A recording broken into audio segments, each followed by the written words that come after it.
안녕하십니까, 김홍TV입니다. 자, 팔란티어의 어닝이 실적 발표가 5월 9일 날에 있습니다. 팔란티어가 저평가다, 너무 고평가다, 정부 계약이 줄고 있다, 확장성이 없다, 너무 어려운 기업이다, 참 말 많습니다. 이 논란을 끊어줄 것이 뭐가 있겠습니까? 바로 결과로 보여줘야 됩니다. 그거밖에 없습니다. 주식은 때로 저평가되어 있을 때도 있고 고평가가 되어 있을 때도 있습니다. 타이밍 보고 투자 안 하는 이유가 바로 이것입니다. 한순간에 주식 가격이 싸질 수도 있고 한순간에 비싼 게 당연하게 생각할 수도 있습니다.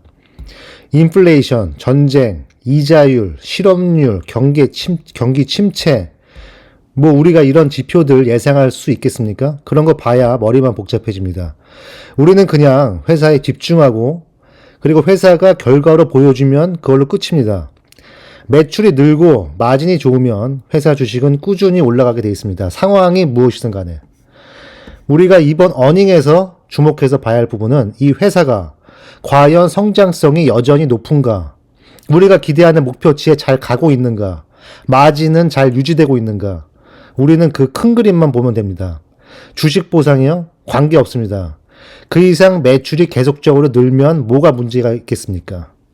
좋은 인재들 더 뽑고 주식 보상 많이 주고 회사 더 커지고 계속 확장하고 뭐가 문제 있겠습니까? 이제 팔란티어의 경쟁자는 빅테크, 마이크로소프트, 아마존, 구글 이런 기업들입니다.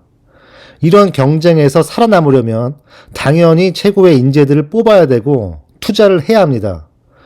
이게 사기다, 주식 희석한다, 우리 같은 편인 투자자가 계속 이런 부정적인 말이 들면은 어떡하겠습니까?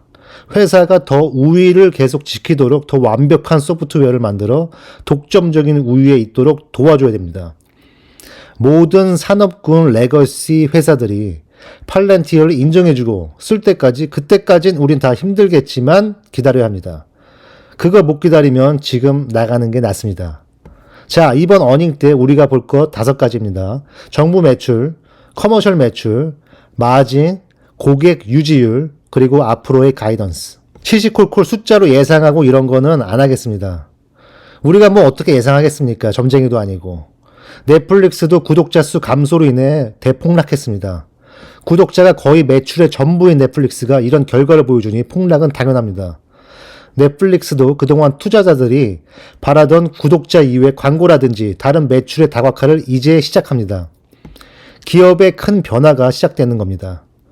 그래서 기존 투자자들은 시간이 또 가야 하고 리스크도 있기에 다 빠져나온 거라고 보고 있습니다.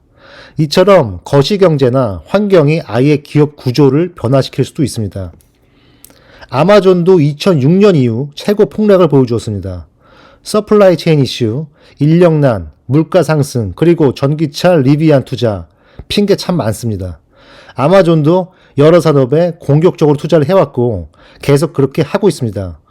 회사가 또 너무 커지니 여기저기서 폭탄들이 또 터지는 것은 당연합니다. 제 아무리 아마존이라고 해도 피해갈 수 없습니다. 자, 이번 팔란티어 어닝, 과연 폭탄이 터질까요? 아니면 폭죽이 터질까요? 솔직히 말하면 그냥 아무것도 안 터지고 조용히 지나가면 좋겠습니다. 솔직히 좀 불안하긴 합니다. 여기저기 스펙 투자를 해놓은 것에 가치가 많이 일단 하락했고요. 정부 계약도 사실상 4월 달부터 시작되었으니까, 그러나 이번 실적 발표 모든 기업에 큰 영향을 끼쳤던 사건 2가지만 가지고 딱 생각해 봅시다. 첫 번째 뭐가 있을까요? 러시아 전쟁이죠. 이번 푸틴의 침략으로 인해 많은 기업들이 보이콧을 선언하고 피해를 보았습니다. 그러나 오히려 팔란티어는 기회가 왔다고 생각합니다. 물론 러시아와 비즈니스를 안 했었기에 직접적인 피해는 없고요. 유럽도 다시 한번 국방비를 늘리고 사이버 테러에 대한 인식이 크게 변화하였고 유럽과 미국 다시 한번 동맹을 강화하였습니다. 코로나와 러시아 전쟁으로 인해 다시 한번 인류가 안전, 삶과 죽음, 그리고 얼마나 독재가 무서운지, 왜 미국이 세계를 리드하고 안전과 평화로 이끌어야 인류가 평화로운지 다시 한번 느끼게 해주는 계기가 되었다고 생각합니다. 중국, 러시아 등 공산주의 국가와는 비즈니스 자체를 안 하는 그들과 맞서 싸우는 팔란티어는 이번을 계기로 왜 팔란티어의 소프트웨어가 왜 필요한지 또 한번 보여주었습니다.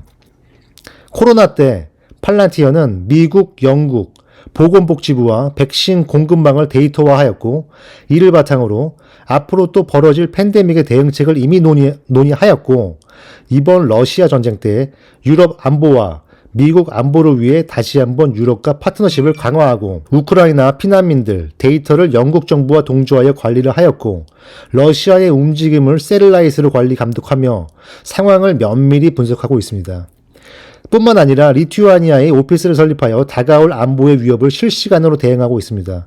이처럼 팔란티어는 현재 즉시한 문제를 빠르게 대처하고 위성, 인공지능을 통해 보다 퀄리티 있는 데이터와 최선의 결과를 산출해냅니다. 자, 두 번째 뭐가 있을까요? 바로 인플레이션으로 인한 서플라이 체인 이슈입니다. 이로 인해 수요와 공급의 망이 무너졌으며 반도체 부족, 물가 상승, 그리고 임금 상승 등 여러 가지 문제점들을 낳았습니다. 현재 경기 침체가 리세션이 온다, 이미 왔다라고 하고 있습니다. 그러나 팔란티어는 이로 인해 피해를 보았을까요? 피해보다는 오히려 이런 위험들을 사전에 방지 및 예측하고 대응하는 팔란티어의 소프트웨어가 왜 대단한지 보여주었습니다. 팔란티어의 소프트웨어를 쓰는 여러 산업군의 기업들은 그 혜택을 보았으며 피해를 최소한으로 줄였습니다. 팔란티어의 온프레미스 소프트웨어와 클라우딩을 통해 공급망의 문제를 사전에 예측하고 이를 위한 대비책을 마련해 놓았습니다. 이런 위기가 오히려 팔란티어가 현재 직면해 있는 복잡한 문제를 얼마나 효율적으로 빠르게 해결하는지 보여주었습니다. 똑똑한 소프트웨어와 인공지능을 통한 오퍼레이팅 시스템.